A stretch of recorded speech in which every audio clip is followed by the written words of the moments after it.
What's up, YouTube? It's your boy, Angry Jackalope, Rob Ricks. It's Saturday, I'm drinking coffee, and it's Saturday. What's up? Rob's in the house, nut job. What's up? What? What are we talking about? America! America! Fuck yeah! Rah! Outstanding, right? Nut job, hooked it up hard. So, today what has been kind of a mixed fucking bag, you know what I mean? What's up, Simicon in the house? Let me back this up a little bit. Make sure I'm not too fucking loud. There we go. Check. Yeah, alright. Fuck it. It is what it is. Today's been like a mixed bag for me. It's like, it's been shitty, it's been stressful, it's been good. Like, it's been a complete fucking roller coaster ride for me, to be honest with you. Like, I woke up, shit, what time did I wake? I woke up about 6 o'clock, and I was like, oh, I still got a couple hours I can go to sleep. So I went back to sleep, and then got one of those hellacious fucking calf cramps, you know, the one at chest. And I get them, I get them so regularly that I just instinctually pull my fucking toe back and kind of cock block the calf cramp before it has a chance to really set in. Because if you get a calf cramp and that some bitch gets locked in there and you don't have somebody to kind of work that shit out, oh, that's just a fucking horrible situation. But I get them so often that I'll be half asleep and go, ow, instantly foot goes back. And I just hold that bitch there no matter how bad it hurts until that ball kind of loosens up, and that way I don't have to wake up the wife. So, you know, because used to be, I used to be, bed, cap crap, and then she'd go down and she'd work it out. But, yeah, I just do it myself now. Hey, what's up, Paul? So, that's how the day started out, and I got up, took the dog outside, let her do her business, and, proceeded to water my garden and all that stuff, and I was pretty thrilled. The basil's doing great. Tomatoes are growing pretty good. The green onions are growing good.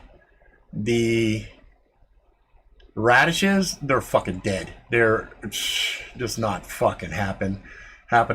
And the garlic, I think garlic is like invasive monster fucking plant, because the little bulbs of garlic that I planted have sprouted, and it's kind of scary, like it's trying to attack some of my other plants, and I'm just like, what the fuck? So anyway, to update on COVID-19, this is from Rob from last week. We have today 9 in ICU from COVID and 4 that have it but not sick from it.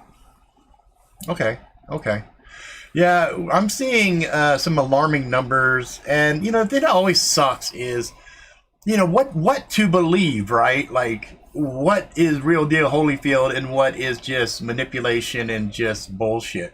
And so, what I find for myself is, like I told my wife, mandate that I have for her is, look, if you're in work and you're seeing things and you're starting to get a funky feeling, like you start to get that cold tendril of fear kind of creeping in your spine, you send me a text, and then when you come home, you go full decon, you go full decontamination and everything else. And thus far, she's been like, nah, we're good so far. Utah's always kind of late to the party, good and bad. So that being said, I have no doubt other areas are getting hit. There's definitely something going on that is you know, causing some influx of numbers, and whether or not that's you know, manipulations or whatever, it's kind of irrelevant. I mean, they're gonna do whatever the fuck they're gonna do anyway, and there's not a lot we can do. Like, I'm watching people just lose their fucking minds, and I'm not being facetious here, but I'm watching people completely fucking lose it. Like, lose it.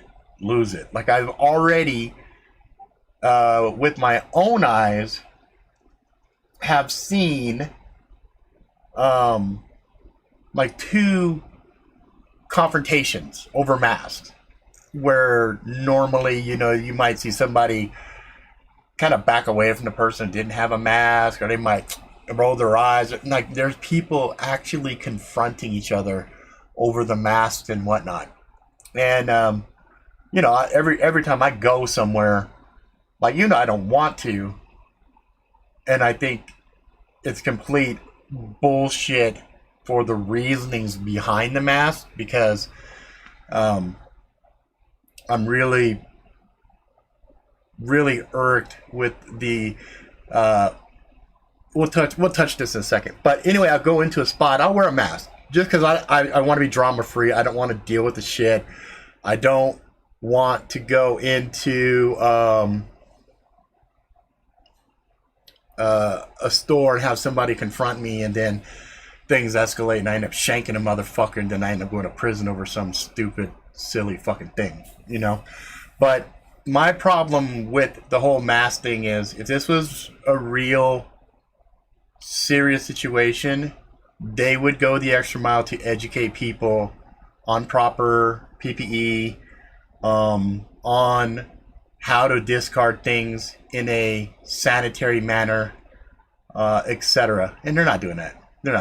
There is no designated biohazard zones. There is no designated, round the clock, on every news channel or on every internet website, this is how you properly don a mask. This is how you properly ensure that you've got a decent seal. These are some things that you can do to test. Understand that a lot of the masks that you see people wearing, this is the equivalent, right? And they're saying, well, yeah, it's preventing droplets and blah, blah, blah. And I'm like, okay, it's completely stupid, because on the one hand, they say one thing, and then the other hand, they completely contradict themselves and say something that null and voids out what they just fucking said. That's why I have such a hard time, and I'm so frustrated with the situation, is because no matter what, there's not a real clear-cut authoritative source that is saying certain things with a lot of consensus. You're seeing just a huge amount of backlash against it. And like, we're talking about normally a consensus when you're talking about stuff like smallpox or Ebola or the flu. You have quite a bit of people that, you normally would see like about a 75% common message, right? And everything is kind of worked out. With this thing, man, I have never seen something so polarizing in my entire life. It's crazy. Rob says, our country has over 1,500, or our county has over 1,500 cases so far, and not one coworker has gotten sick from it. Thank goodness. Yeah. Well, part of that is in a healthcare environment, they know how to use PPE, and they have good gear for the most part. I know there are probably some hospitals they don't, but for example, where my wife works, they've got great PPE, and same deal there. But it is what it is, and all right, Rob, be safe. Hey, what's up, Vixen? But it's just one of those things where you just have to kind of do what you're gonna do. Yeah, negative airflow is a big time help. Indeed, it is. Those peppers are really, really fucking good. So I was going to use this episode, this tonight's show, to kind of continue showing how the day kind of was up and down. So, my job, my day job anyway, is not immune to the problems of COVID. And as such, we had to reduce our staff so that we have kind of a skeleton crew. So one of the things that I'm working on is a way to make our system still provide our customers really good support, but let's see here. I'm waiting for nurse to bring me pain meds and nausea meds. Oh, I'm sorry, Vixen. I'm sorry you're not doing very well. But you know, we have the software that I've been working on, and of course it has bugs, and now that we're trying to do certain things are broken. So you know, me and my developers, we've been working nonstop. I feel bad for my developers because they're in India. India is like third largest hit. They've got serious issues going on over there as well. So, you know, it just makes things difficult. And so, you know, I've been working a lot of late hours, been getting up early, working with those guys. As I'm up early in the morning, it's late for them. They were working. So, you know, my main developer, he's working on a Saturday. It was, by the time he went to bed, it was almost 4 o'clock in the morning. So he had been up all night working with me, and we still have problems. So, you know, he'll wake up, I'll be up late, we'll keep it going. So, you know, that was really stressful, and continues to be a stressful thing. And I go to check the mail, and there's this big fucking box outside. And I'm like, oh shit, somebody must have had a package delivered in the wrong house or something, because I wasn't expecting anything. I mean, the only thing I was expecting somewhat recently is what I had gotten from Nutjob, right? And so, anyway, you can imagine my surprise. I go outside, and there's this big-ass box waiting for me, and I'm like, what the shit? What the shit is this, right? So I open the box up because it had my name and stuff on it, and I see this right out the gate, right? And it's basically a game called Here to Slay. Now, I backed this on Kickstarter December last year, before, probably not even December, it might have been November. Might have been November last year. I backed this on Kickstarter. And then after I backed it, I saw, oh, it probably won't be available to your place until like September or something like that. And so I fucking forgot about it. I completely fucking forgot about this game.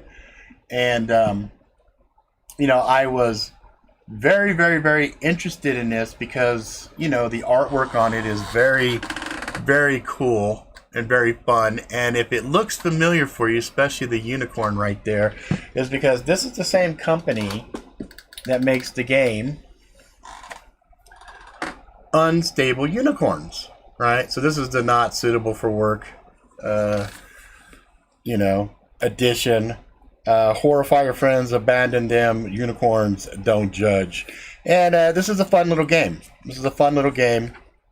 And that's one of my core preps that I do, is I get like little games and stuff like that. So when there is a grid down situation, or there's something that's going to, you know, kind of impact the day-to-day life, internet goes, electricity, something like that, you know, we have board games and card games for us to occupy our times, and you know, even things like Dungeons and Dragons with dice and paper and stuff. You know, infinite amount of entertainment in a analog world where, you know, you might not have access to digital or whatever.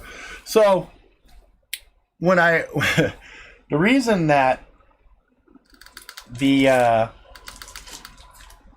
Here to Slay really caught my attention was this character right down there, the little jackalope. It was like a little jackalope mage, right? And I was like, dude, that's fucking badass. And so I was like really excited about it. And you know, I'd back other Kickstarter things in the past, but you know, this one I was kind of like, this looks really neat, you know. And for some of you that may not know or might have forgot, you know, I had made a card game years ago called Street Warriors, And I had learned a whole lot about the game industry, cards, collectible things, and I've always had like a fond spot in my heart for that stuff, especially now that I'm getting back into that stuff. I did that Street Warrior stuff back in 2004. Was it 2004? 2004? Yep, 2004. 16 years ago, right? So it's a different world now because, part of Kickstarter is, you get little perks. You get like little cool things for backing it early on. So one of the things that I got for backing this was, a bunch of these Playmats. And of course, one of the Playmats that I said, man, I gotta have, right out the gate, I had to have the little jackalope. Just because I was like, dude, that is the fucking cutest fucking little wizard lope fucking thing ever. And I was like, that's dope. That's dope. It's an actual playmat. This is, one of the things that you use. The box that it came in was out fucking standing. Look at that. I mean, it's really, really neat. Really neat. So there's one of the mats. Here's I have no idea what the mats are for just yet. Hang on. Let me, there we go. There we go. Like a big old dragon. And, it's like some kind of a fire tiger. I don't know if those are like the game bad guys or whatever. There's like a fucking ninja cat looking fucking thing. It's like a cat rogue or some shit. It's like really cool, The cat actually had two tails. And there's like a few of them, Here's a green one. I don't know if the colors have anything to do with this or not. There you go. But these are things that I don't know if you guys buy the game now, if this is something that becomes available to you, or if it was part of the Kickstarter specials or whatnot. I think there's only one more. Oh no, it looks like there's two more mats. So here's like a big ass kung fu, brawling bear. It's really neat. Like I have no idea. Like I guess that's like a warrior or some shit. And then the last one looks like a bard. Looks like some kind of a bard character type thing. And so it's really neat. And the box that it came in, man, is like really super thick, high quality. Like this is the kind of stuff I used to dream about when I was putting out Street Warriors. I was like, man, I want to do some really cool collectible things, and now I'm realizing the way that these guys were able to pull that off was by doing a Kickstarter campaign, getting the community involved, getting people excited, and then getting it funded, and then being able to take that funding and be able to go that extra mile and get those little extras and reward the people that supported the game. And I think that's actually a really cool thing, especially when the company that gets the funding and whatnot actually comes through. So I figured, fuck it, I would do the unboxing. I was super excited this morning, but I was like, fuck, I got a show tonight. And then it sent me these sleeves, for the game. And so I don't know if there's that many cards in the game or what. And then there's like some oversized sleeves as well, So I was kind of like, huh, that's fucking interesting. So I figured, fuck it. We'll take a look at it and see what's what in the butt. What's what in the butt. I'm going to use I'll start adding knives and stuff as we do unboxings and whatnot. This is a cat. I think this was a cyber cat. Can't remember if this was called the cyber cat or whatever cat, but this one's a cat. And they must sell a lot of these motherfuckers, because this serial number on this one is 1164. Jesus, I think that's one of the biggest numbers I got from a Topps blade.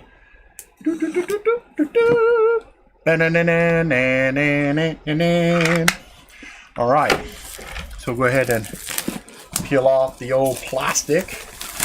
And I like, just right out the gate, just looking at the packaging, you know, there's some foil embossing.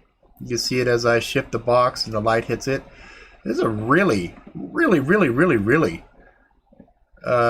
fun packaging here. Let's see here. Paul says, haven't really dabbled much in card games since I was a kid, Pokemon, Yu-Gi-Oh, etc. Might have to get some travel board games / card games. I do have Gwent set from my Witcher 3 collector's edition, though.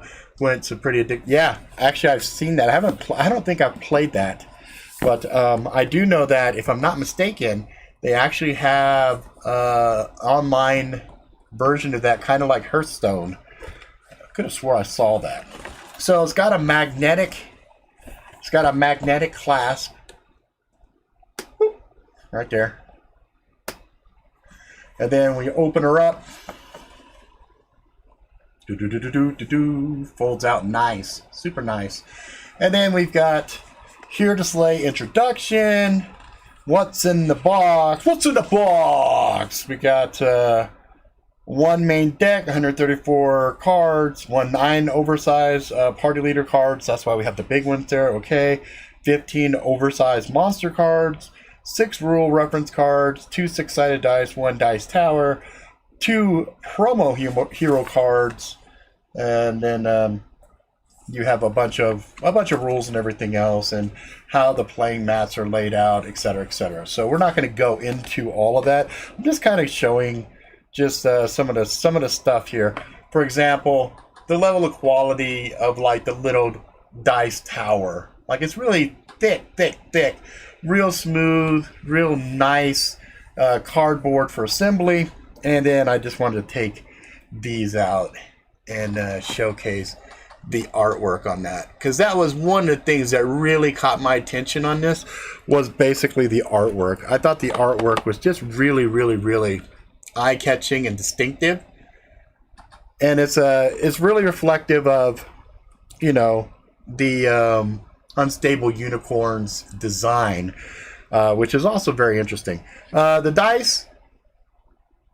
dice are interesting. They have, I think they might have used this for Unstable Unicorns or something too, because there is like the one has like a unicorn horn on it. So these are customized dice. They actually have a really cool, let's see if we can get focus in here, shimmer all the way through the dice. It's a blue dice, all shimmered in and everything.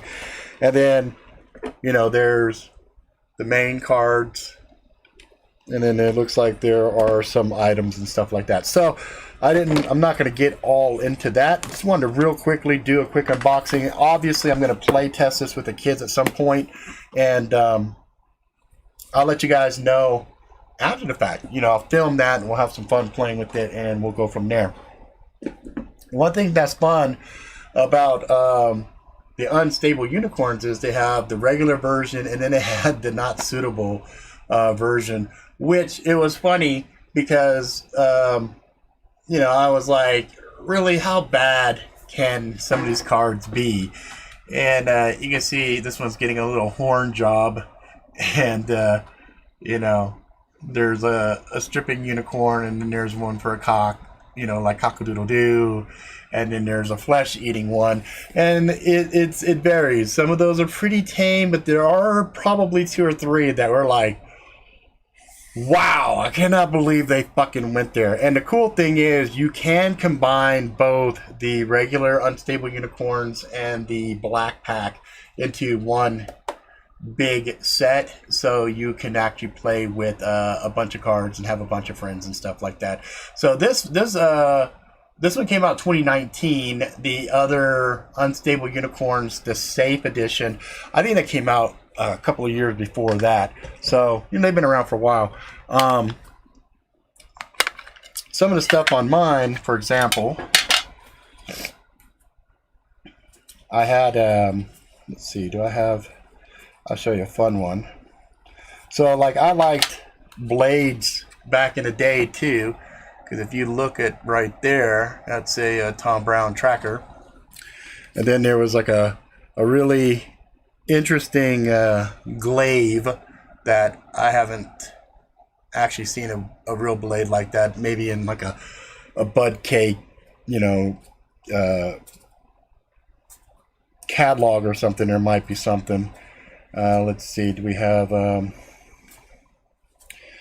have any other blades in here for the holofoils?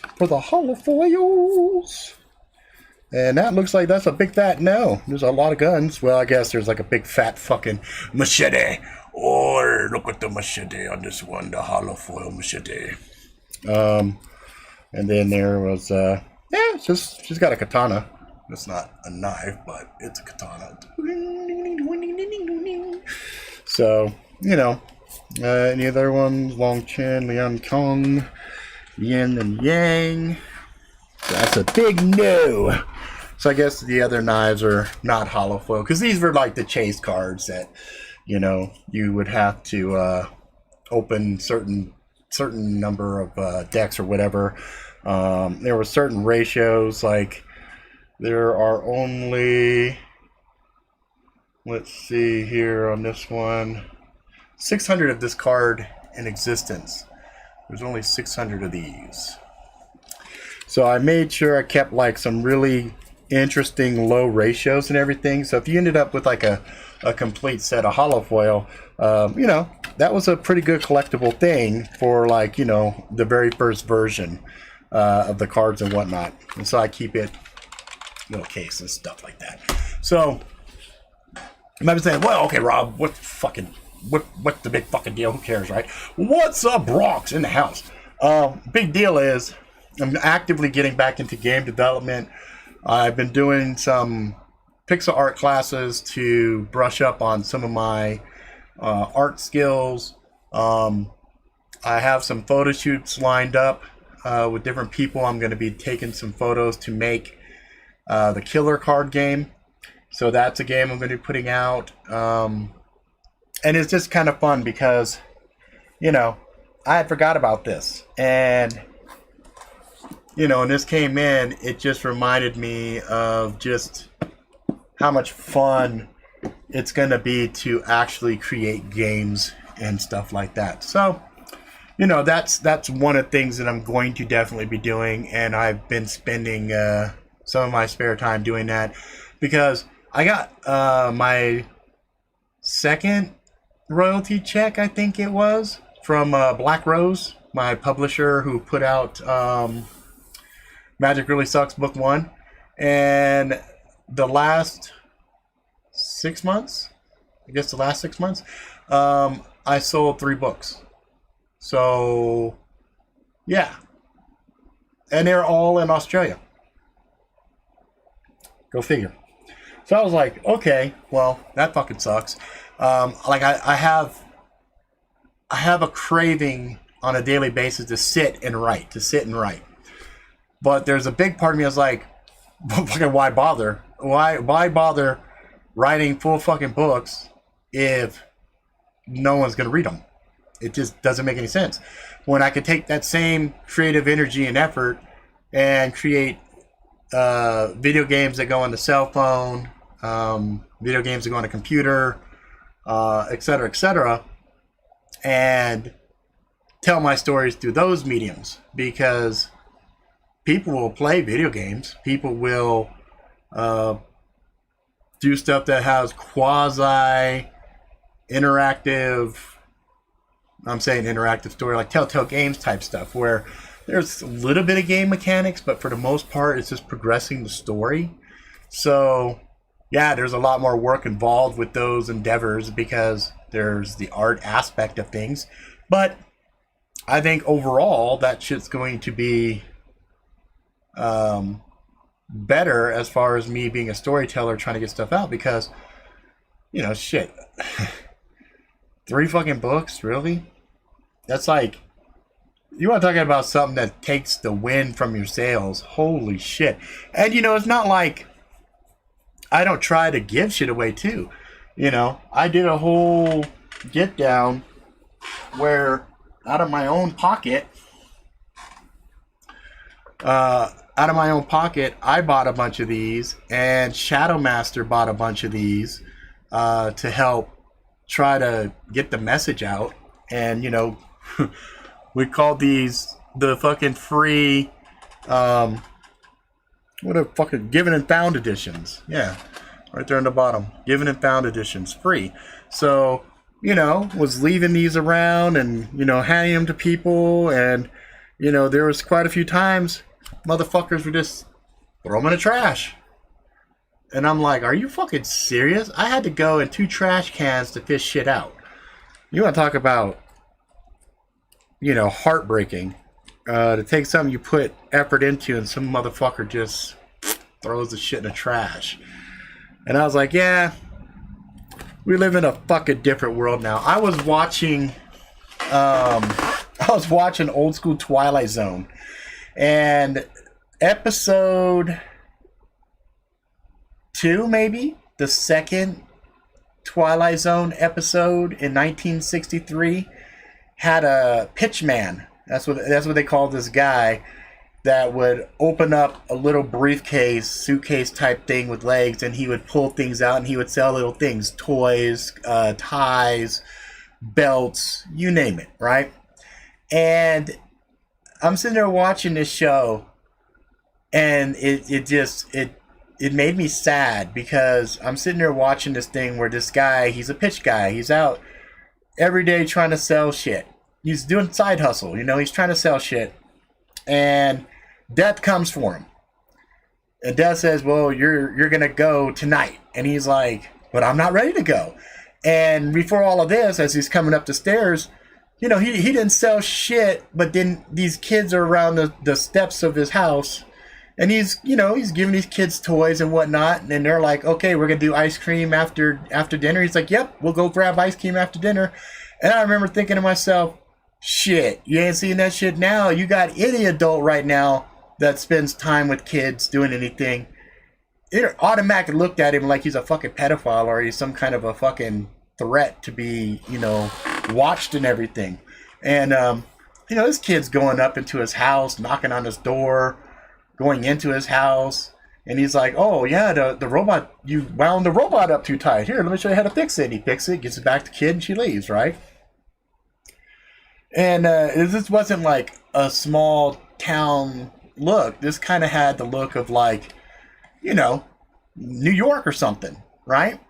And anyway, long story short, you know, he thinks he's got Death bamboozled, but then Death, you know, says, fine, I got to pick somebody else. So he picks the little girl. And so the guy's like, no, okay, I'll give you myself. So, you know, he ends up going along with Death at the end, saves the little girl. And, you know, the narrator of the Twilight Zone is like, you know, this is Mr. Dexler or whatever his name is, a pitchman, you know, a common fixture every summer, you know, a nobody to many, but to the kids, he was everything. And I was like, wow, you know, it made me smile. It was like one of those episodes you just sit and watch and you smile and go, oh, that was a really nice episode, you know? And, you know, I can't help but think if somebody tried to make a show like that now, I mean, I get to see everybody just looking at the guy, you know, like hella suspicious, like, oh, he's going to try to fuck that kid, you know, like, you know, and he was just, he didn't have a wife, he didn't have kids, he loved the kids, he always was like, you know, he'd come from doing his pitches and he knew them all by name, you know, he'd give them toys and candy and whatnot and go get ice cream with them, just a real nice dude, you know, kind of like a Mr. Rogers, right?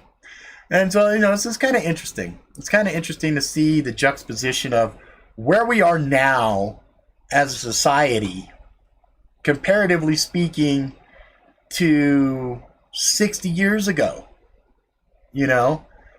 And it's shitty. Hey, what's up, Paula? What's up, Garen? It's fucking shitty. It's retarded. You know, the world we live in now, there's a guy, fuck, what's his name? He's in Hollywood, heavyset dude. He did like Mall Cop and some other stuff, Blart, something or other. But like, you know, he's he normally does comedy shit, but lately he's been doing a lot of shit on YouTube for a while now, like the sound guy of certain movies and whatever. And he does these little skits. And I just watched a skit of his earlier today where he's fishing and he catches a fish, and then these aliens bring him up and they're like, yeah, we're gonna fucking take the earth. And at first he's like, eh, go ahead, fuck, nobody's gonna stop you, fuck, you know, nobody gets along, it's all shitty, blah blah blah. And they're like, we will destroy the earth. He's like, eh. And then he kind of gets a little fired up, and he does this really cool speech, you know, and you know, he's idealistic. He still believes in the good nature of, you know, the human spirit, and I know it's there. But so many people are living in this fear bubble that is just clouding and tainting everything. I joked with my wife the other day. We were sitting there and we were talking, and I was commenting on how a few of my friends are having straight mental breakdowns. Like, they're ending up in hospitals, like mental fucking hospitals. Like, people are losing their shit. And I joked with my wife. I said, what if there, you know, there's something going around and it's making people go crazy, but the only people that aren't affected by it are not affected because they're already fucking crazy, you know? It's like the one-eyed man is king in the kingdom of the blind type thing, you know what I mean? It's like, yeah, you're certifiably nuts, but when the crazy disease comes around, it doesn't affect you because you're already fucking crazy.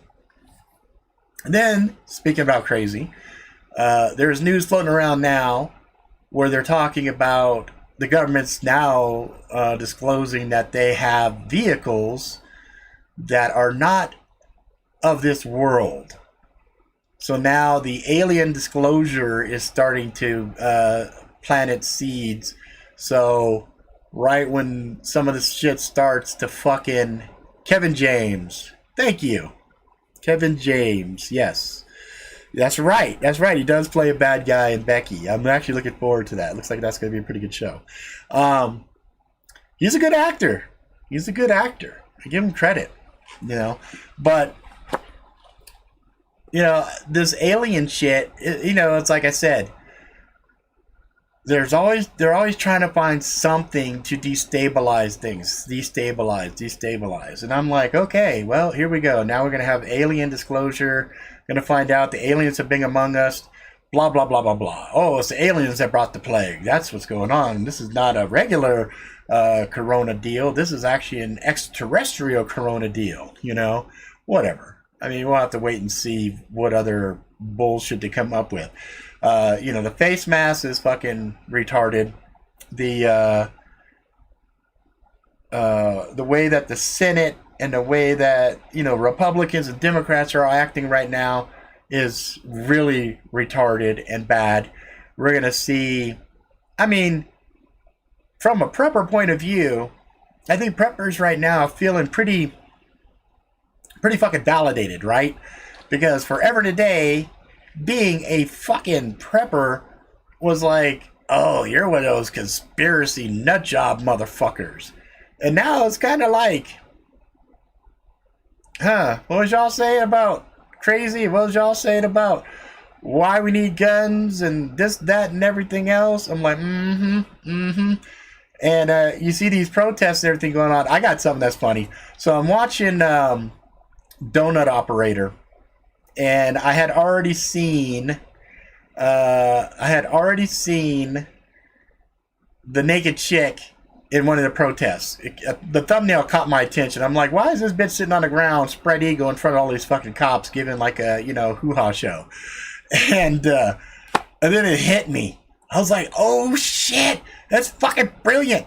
Because a lot of those cops are married and their wives are at home. And the wives are watching the news, worried for their husband.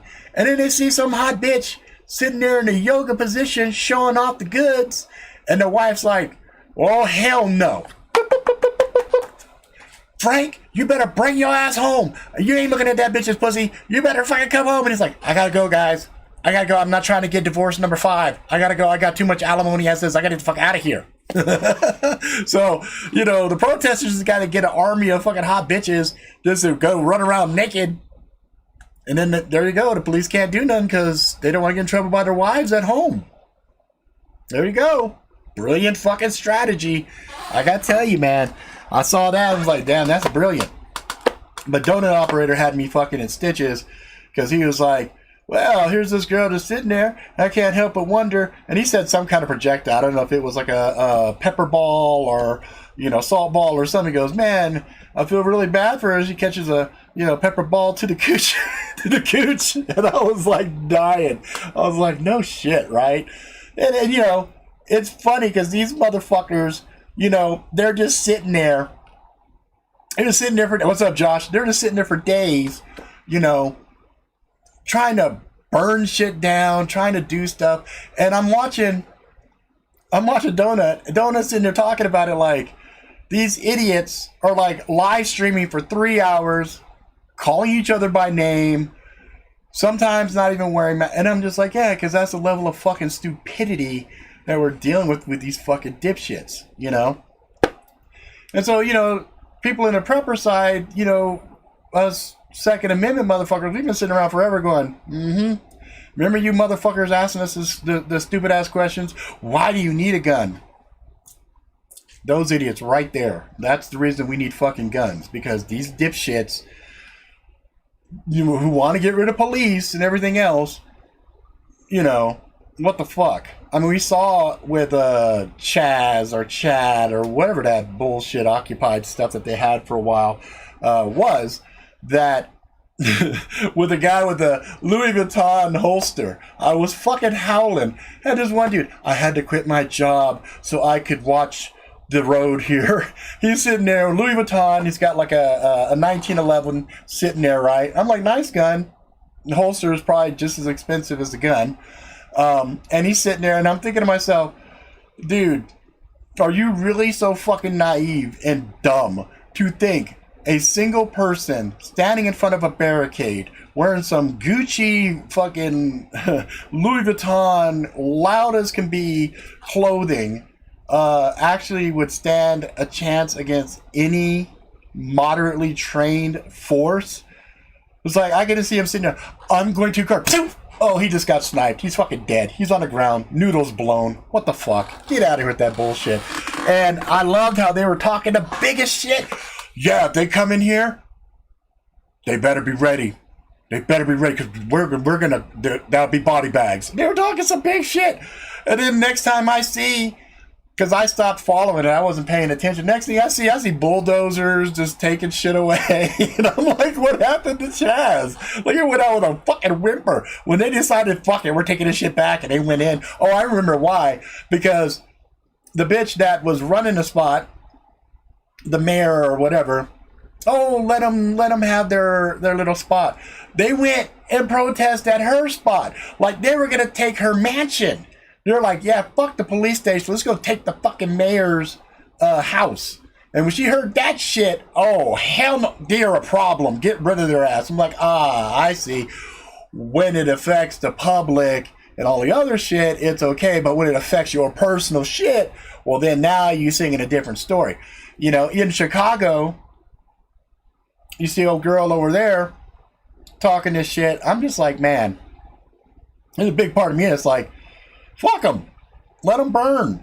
Let them fuck up. Let them handle their business and see how well they fucking recover, because good fucking luck. You know what I mean? And you see all these guns and everything else. You see everybody just arming up. It's to the point you can't even really find good supplies of ammo right now. You can't find ARs next to anywhere. ARs are just like this, unstable fucking unicorns. Like, good fucking luck. You know, you may or you may not find one.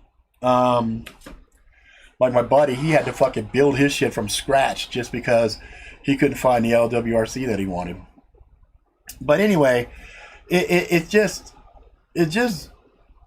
boggles the fucking mind that the world we live into now, that we live in now. I was watching that Twilight Zone shit, man. I tell you, I was watching like a few episodes. Maybe it wasn't the second one. I think it was the third episode. It's the one with the pitchman. Then I saw another one, and I was like, wow, it also got me. It was like this gunslinger dude. And this guy was giving away these potions that made him super fast with a gun, and he wouldn't miss. And it was like a fate thing. And it was like, man, you know, I watched these really old shows, and I was like, man, it was better then. It was, in a lot of ways, it was fucking better then. You know, from a moral point of view, moral values. Fuck. Go back 60 years. I mean, you know, let's not bullshit. You know, I'm sure they had crime. I'm sure they had corruption. I'm sure they had a lot of things. But society didn't appear, at least, let's put it that way, didn't appear to be on the verge of complete fucking implosion. You know what I mean? Parents gave their 7-year-old daughter an old cell phone, not realizing it could still call 911. She calls it several times with a real emergency. She was desperate for chocolate ice cream. Yeah, I've seen shit like that in the past. I've seen stuff like that. And you know, the funny thing is, I've seen a couple where the 911 operator was really cool, really chill. Like, I saw one where a kid was trying to figure out a math fucking problem. And the 911 operator was like, I think the 911 operator couldn't figure it out either. It was like, is your mommy and daddy around? You know? But, you know, it's just, I think that's a big component to the problems that we face right now in society is technology. Just this instant access to a lot of stuff, and this core concept of instant gratification, right? You know, let's use this technology, ask a question, get an answer, and not have any critical thinking, and not dig deeper into a topic to really know if it's true that we understand what the fuck we're looking at. You know what I mean? It's like, oh, I just read something about on the news, or heard something on the news about this person, he's a fucking Nazi, right? And so then they go and they Google it, and there it is. You know what I'm saying? What's up, Magic Jackalope? What's up, brother? It's good to see you. Oh, what's poppin'? Renee made this shit for me. Isn't that fucking wicked? This shit is wicked as shit. Like, I'm really torn. Like, there's a part of me that wants to go ham with this, but there's a bigger part of me that just wants to use this as my prop and say, I have passed judgment upon you. You know, it's like, it's fucking cool. Like, I carry this around the house. Like, I feel like, remember that old show? What is it? Walk soft, but carry a big stick. You know, that was like an old political saying or some shit, but then there was like a show where a dude was walking around with a big ass stick. This is like my big ass stick. You know what I mean? But yeah, that's going on. One more month from now, and I'll be able to snatch my book out of the hands of Black Rose, because my contract will be up with them. And then I can actually say, yes, can I have my shit back, please? And then it falls back into my walking tall. It falls back into my my realm of influence, and I'm like, yay! And then I'm going to re-release everything. And I think I might just do it as a single book. I might just put the whole fucking trilogy in a thick book and call it a day. I might just print those out and just keep a few on hand, just, you know. And then when people are interested, and then boom, it go to them. It'd be like a limited collection thing, because, you know, at one point I am gonna blow the fuck up, and early people that have been riding with me since the beginning are gonna be sitting on some stuff, and then I'll drop dead. And then, of course, as it always happens, once you're dead, your shit goes through the fucking roof. And then people that have been riding with me since the beginning, most of the lopes, you know, they're going to be sitting on some shit. And they'll be like, wait, how much is this shit worth? Are you fucking... How much is this shit worth? That's more money than Rob made his entire fucking existence. And that's what the shit's gonna be worth. It's gonna be funny like that, you know. It'll be one of those things where, you know, hopefully I'll be in heaven or somewhere looking down, going, "Yeah, sell that shit, get that money, and ride fucking larger than I could have ever hoped to." You know what I mean? And go make sure you get stinking drunk in my name. You know what I'm saying? Say, "Yeah, Rob, getting drunk for you, brother." It's like, thank you. I appreciate it. But, you know, it just, exactly. So you guys will hopefully be able to benefit off of that shit and be thrilled. So on other news, Robmas, my Robmas LLC, that's done deal now. So I'm super stoked. I'm mad on one hand because I paid this company money to file for me, get my EIN, my employee ID number, all this other shit. And I was at my tax guy's fucking place, my CPA. And you would think with how much ass the IRS is getting from me that they would send me a gift basket or something. But no, that's not the case. Like, I had to do my taxes. Oh, you want to beat him?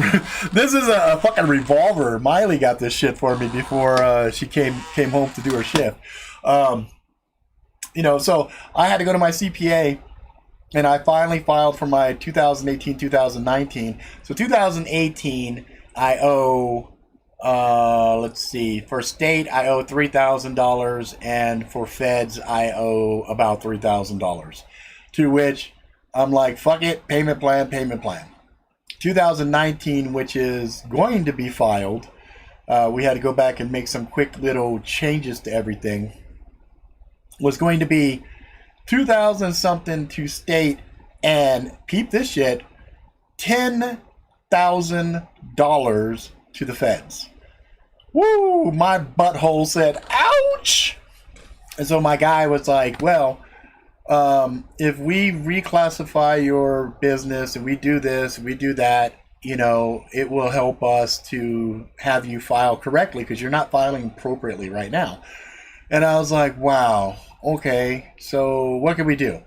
So long story short, he's filing a bunch of other stuff. We're doing a bunch of things. I'm going to have a late thing because obviously 2019 was due just 15th, just a little while back here. So I'm like going to file late, but I'm like, fuck it. I don't mind filing late. If it's going to shave, check this out, almost $6,000. No, I'm sorry, more than that.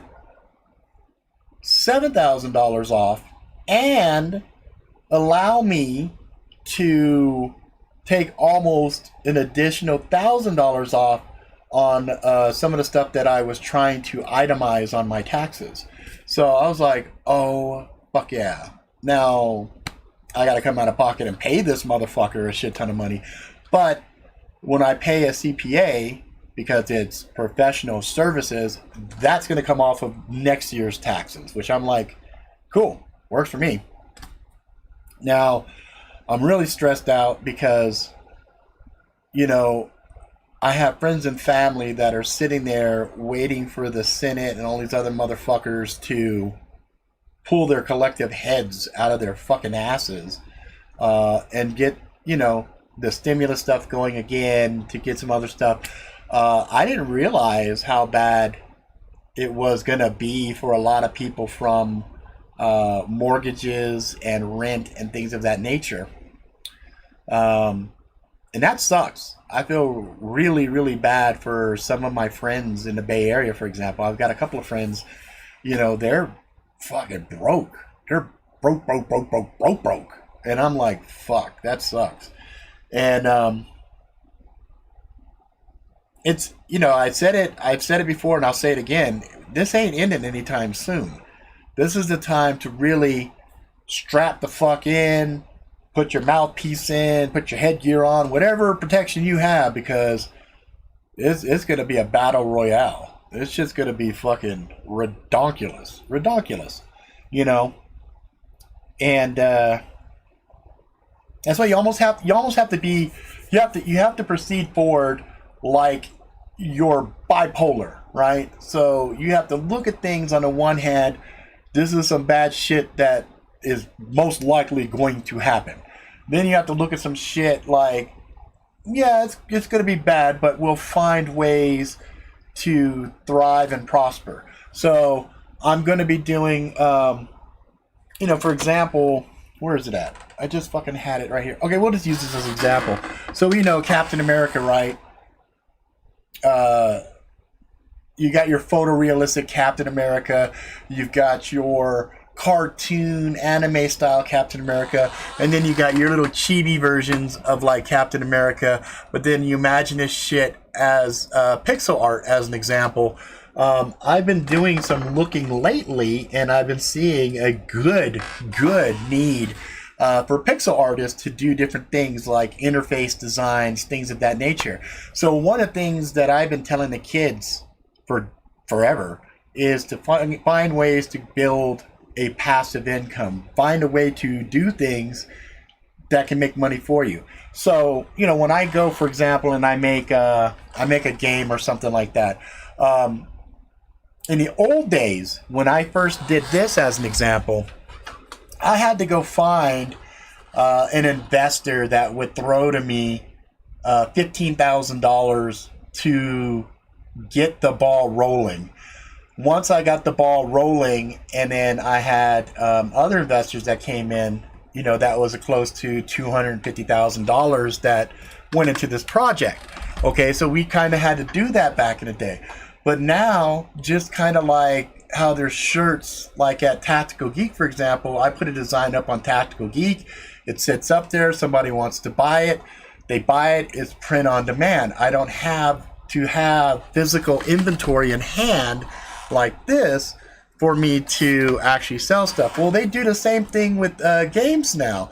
There's a spot, you guys may recall the hologram Ethan card that I had done by MakePlayingCards.com, I believe is the company. Well, MakePlayingCards.com, I can make a game, I can put it in a repository, I can set a price on it, and then they handle all the printing, the packaging, the shipping, and I make my $5 or whatever every game that's sold. So we live in a different time now. Now we live in a time where you can create something once, put it inside of a repository somewhere, and then people can buy it as they have a need for it. In the old days, you guys might be familiar with shit like stock images, right? Okay, stock images. Used to be back in the day, if I was doing a marketing comp or something else and I needed an image, that one image might have cost me between $200 to $300 for that one image. Well, now I can find that image for about $5 to $10. But even better than that, I could be the photographer that goes out and shoots a bunch of pictures, puts it up inside of there. Somebody buys it for that $5 or $10, and I make $2. So here's a cold-blooded shit. I can go out and take some pictures of a fucking flower outside here, put it up inside of Envato. I sell 3 copies of that fucking flower. I make more money off those 3 fucking things than Black Rose made for me, selling my book all year long. You see what I'm saying? So if you can find a way to create intellectual property and put it into repositories, then that's just shit that can make you money as time goes on. So that's really kind of one of my strategies going into 2021. Not only do I do, stuff for the day job, but I also try to find things that create intellectual property on the side. And so you might be saying, well, fuck, dude, yeah, you can write books or you can do it. It's like, okay, look, there is a lot of different intellectual property things that are out there. Some of you might be interested in music, for example, but you don't really want to go travel the road and do endless gigs and everything else, but you want to do music like my friend Earl. My friend Earl half the music you guys see on all my shows, like the intros and everything, except for the intro on this one, that's from a band called UVR. But like on almost everything you've seen on the Robert or Rick side is from Earl. If Earl took the effort of him fucking around and, you know, doing some shit, he could put little musical bits together, put them up in these repositories, and not even think about it. And then people like myself looking for little sound bites and everything else to do for videos and whatnot, to download it, and he'd be making money on the side, little residual things. You know what I'm saying? Can you pronounce the name Pinocchio gave the people at the end of Magic Really Sucks? Yes, I can. If I had one of my books here, I'll get back to you on that one, Garen, because I don't have the third book sitting here at all. I'm going to have to go find a copy of that or look it up online, and I don't have access to it right in front of me. But it's basically, yeah, actually, I can't actually pronounce that anyway, even if I did have it, because that's kind of a spoiler. I'll get it to you later, Garen. I'll explain it to you later. But yeah, so, you know, that's why you have to be bipolar. On the one hand, you're preparing for disaster. On the other hand, you have to be optimistic. And you also have to say, you know, here's the good and here's the shitty. And probably reality is going to fall kind of in the middle, right? So if you're looking at the shitty and you're looking at the good, and you're like, well, I'm not going to put all my eggs in one basket, but I'm going to be cognizant of this. I'm going to plan for this and hope for this. But even if I hit here, at least I'm moving and I'm making progress in one way or another, right? The worst thing you do, and I told my wife this earlier, I was like, my wife was really, really in a bad mood today. Like, she was kind of snippy, snappy and whatnot. And I said, you have a bad dream or whatever? You know, she's like, no, I'm just the pressure of all this shit and the world's just, you know, really yucky. And, you know, I'm feeling it. I'm like, yeah, I get that. You know, I fucking feel it. I said, but, you know, at the same time, you know, it's like, you can't let that shit just get you, you know? And so I told her, I said, look, we just have to fucking write it out and not let it really fuck us up. You know what I mean? Because it's one of these situations where, you know, like I told her, part of me doesn't want to go study. Part of me doesn't want to go work on the tickets and stuff that I'm working on and fix these problems. Like, this big part of me wants to curl up in a fucking fetal position and play video games. But then there's another part of me that's like, fuck, I don't even want to do that. That's how I know just how negative the situation is. Like, I don't want to play video games? Like, what? What the fuck? Like, it's tough right now. It's tough, but you just gotta mentally tough through it. You know what I mean? Like, you have to push through. You can't give up. You can't just throw the towel in. You can't just be pessimistic, you know, asshole and negative about it, because then they win, right? And we don't want them to win. We want to win. And it's not like we can really all band together and affect change. The only thing that we can really ever affect, the only thing we could ever really focus on is how we deal with the shit. And so that's what I told my wife. I said, look, I know it's shitty, and I know we got a lot of shit that we're juggling and dealing with, but it could be a lot worse, you know? And I didn't, I tried not to even let her entertain the idea of, yeah, it could be worse and it's probably gonna get worse, right? So the only thing I said was, you know, just focus on today, right? Just focus on today, try to make today good, and, you know, go from there, right? Because if you sit and you're trying to,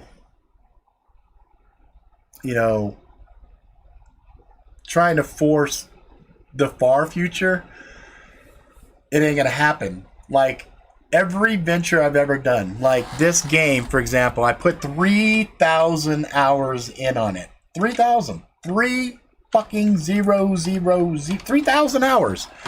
And I could be negative as fuck and say, well, fuck, you know, we didn't get Dr. Dre and Eminem and fucking Ludacris and these motherfuckers involved like we were looking at because we ran out of investment money and blah, blah, blah, and, you know, whatever.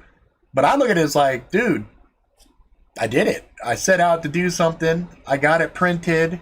I got to know a lot of the industry insiders. I got to meet a lot of really big game companies. I talked to like the executive levels of Nintendo USA, Rockstar Games, blah, blah, blah, blah, blah. And I still keep in contact with these motherfuckers. And the fact that I said I was going to create a game and I didn't know shit about it, and I did it, even though it took 3,000 fucking hours. And anybody who tells you about game creation would told you that's a fool's errand. You don't put that much time into a venture. That's just way too much time. But I didn't know any better, and I still would do it again because I learned a lot. One of the things I learned that I felt was the most important is I learned about myself, what I could accomplish. There were quite a few times where I thought, I can't do this, I can't do this, I can't do this. Now I'm like, bullshit, you're going to do this, you're going to do this, you're going to do this. And I sacrificed and everything else. I missed my son Zach, was brand new baby. I had left my home because my wife said, hey, are you going to be done in time for these investors? I'm like, no. She's like, well, go to your mom's house, render, just, you know, spend the next 2 weeks just banging shit out, get it all done. That way you can get to the printer, and that way you can go meet the investors. I said, okay. I did that. I missed my son's first laugh. You know, I missed a couple other first things, but I don't remember them now. But those were the sacrifices that I made. And I was like, wow, okay. I can do shit when I put my mind to it.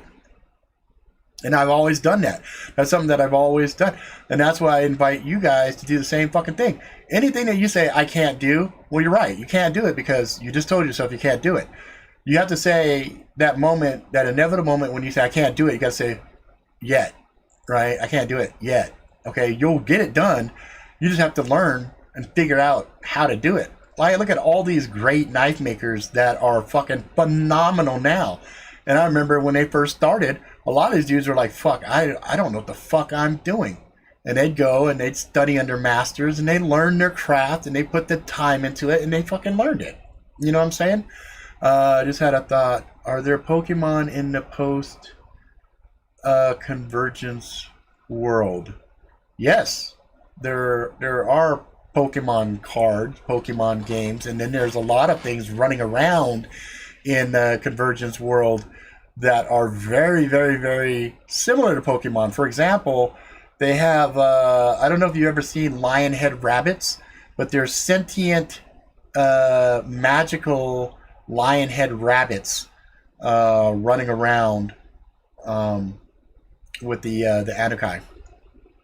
But anyway, so, you know, it's just one of those things, guys, where, yeah, we find ourselves in a pretty dire situation, but it's only dire right now, anyway, for most of us, if you allow that negativity to creep inside your heart and in your mind and just fuck your day up.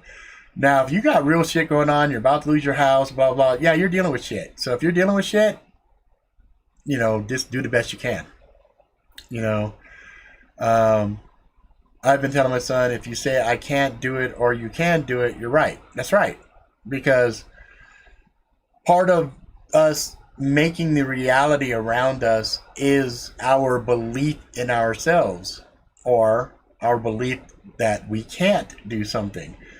You know, it's like I remember I've heard cited so many times the 4-minute mile, 4-minute mile, 4-minute mile. Oh, nobody can break the 4-minute mile. And it was physically, humanly impossible to break a 4-minute mile until one motherfucker said, you know what, fuck what you say. And he went and broke the 4-minute mile. And after he broke the 4-minute mile, other motherfuckers started breaking the 4-minute mile because they started to believe it was possible. If everybody has this mindset that it's fucking impossible, then you're right.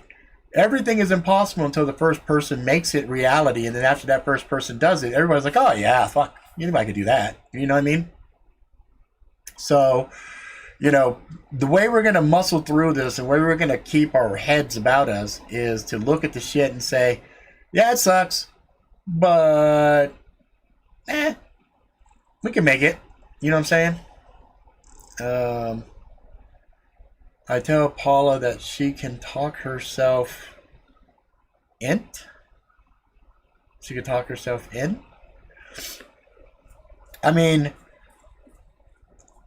if we're going to be 100% honest with ourselves, a lot of the bad behaviors and shit, that she could talk herself in and out of asthma attacks sometimes.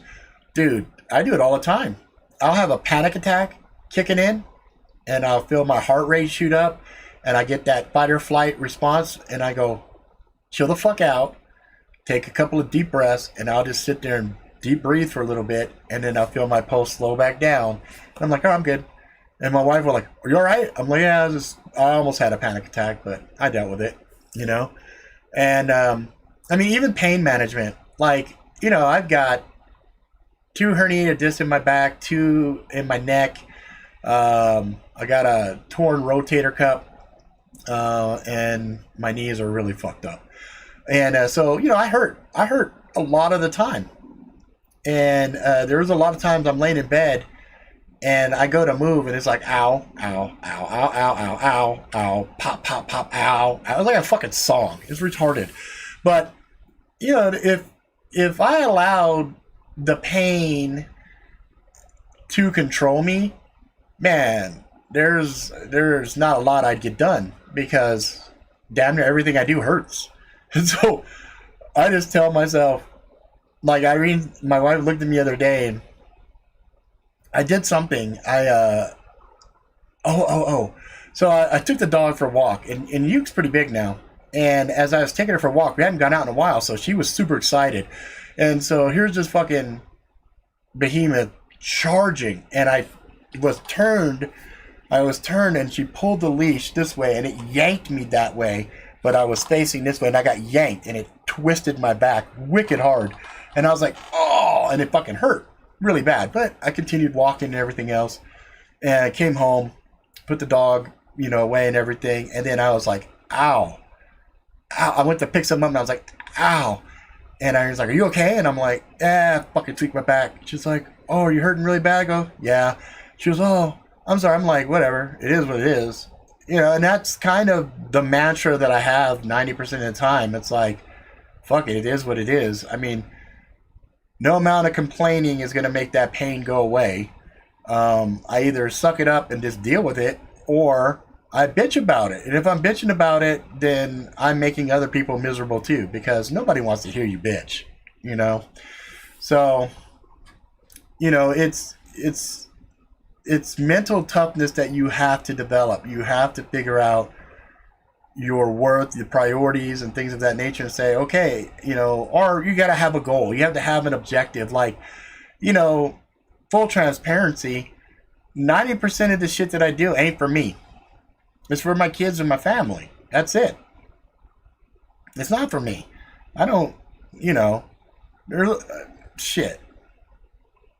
Yeah, most of the shit I do is for other people. This show, I don't really do the show for me. I'm doing a show for you guys. You know what I mean? I could, if I was doing a show for me, I would do a different format. I'd have each video roughly about 10 minutes.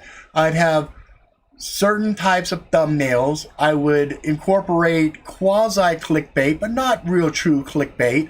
And I would go back to doing micro videos of like slaughtering frozen pig heads, since everybody loved that shit. And I'd have the boys, the talking heads, back in here every single show, every single fucking show.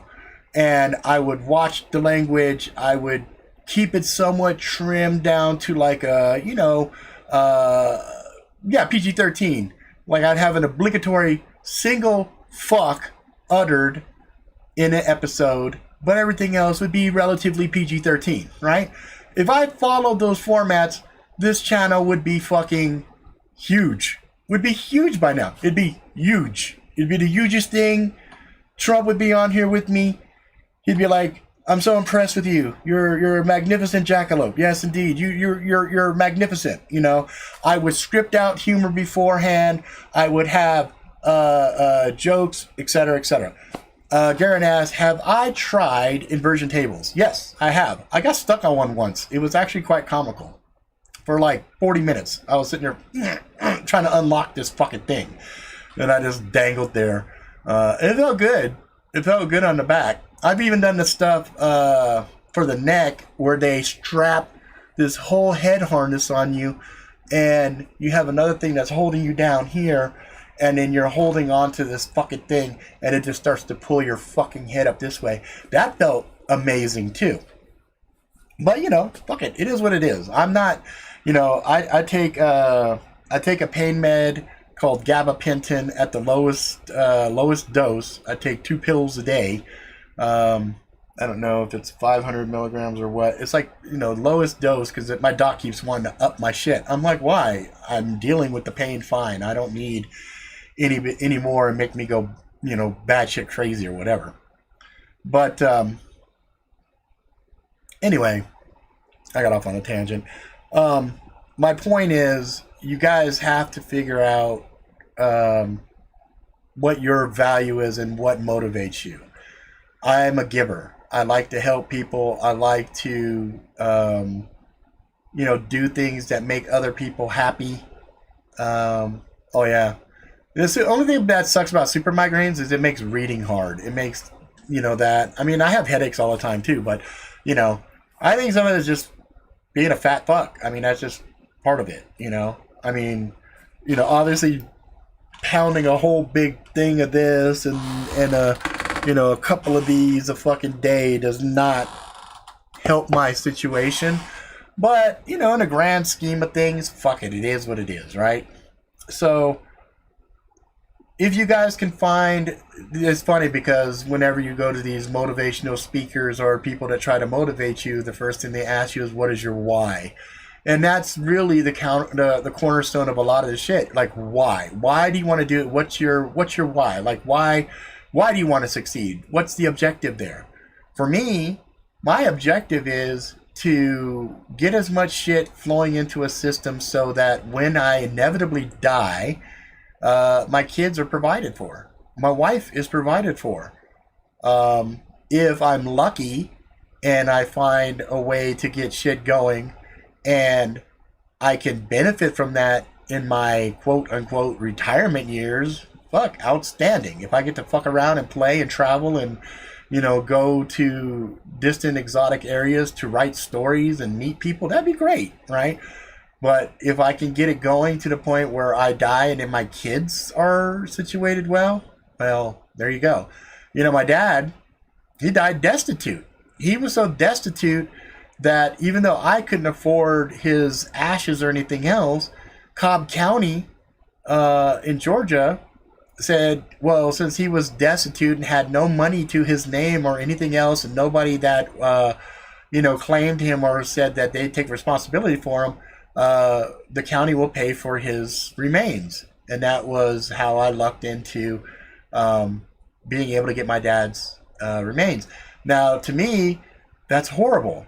I wouldn't want my kids going, wow, I got to get my dad's ashes, but yeah, he's a fucking bum, and because he was a bum, the city will, you know, cook him and send a box of his fucking ashes that will be dropped off in the front area, you know? So I want to leave something behind. In the early days when I was younger, I had this real fun idea of leaving a legacy, right?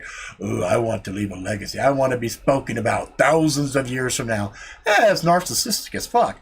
But now I'm kind of like, yeah, I really don't give a fuck. I really don't give a fuck. I just want to have a certain level of success where I can help my kids get situated. They're not struggling. I can help other people from time to time. And that's it. Call it a fucking day. And I feel like, fuck, that's winning. That's a win for me, you know. But I don't know. We'll see what happens. Like I said, I'm optimistic, but I'm also realistic. So somewhere in between here is probably where shit's gonna go. And if you're not mentally tough and you're not focused and you're not driven, then you're just on the ride. You're just riding it. You know, you're riding it and you're praying and everything else, and wherever it stops, that's where it's gonna stop. So I tried to make this a mixed bag, kind of like the day was. You know what I mean? Some ups, some downs, and everything else. But for the most part, that's it. That's the show, guys. I did an hour and 20-minute show. I did a little bit more than normal, but that's because, you know, we had some game stuff to talk about. We had some other stuff, and I wanted you guys to be able to, you know, walk away from this video and be like, huh, you know, hopefully one or two of you hear what I say and go, yeah, I'm going to do some shit. And, you know, it helps you out. Even if it's just a day, even if one of you motherfuckers watched this shit and said, oh, that shit was fucking funny, I enjoyed that shit, you know, that's good. You know, that makes this worthwhile. Other than that, I don't know. All right, guys, that's going to be it for now. If you like it, please subscribe. Tell your friends far and wide. Until next time, motherfuckers, please be good to yourself, good to each other. Go out and live life to the fullest. Ride the bus till the wheels fall off. Have some adventure, get some scars, find some love and all that jazz, and I'll see you motherfuckers next time, because I will see you next week, but not the week after, because I'm going to a cabin. Yeah. All right. That's it, guys. Be good. Be ready. Be prepared. Later.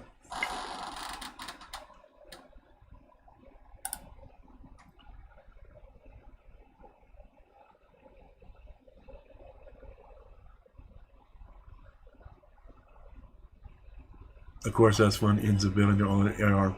Yep. Night, guys.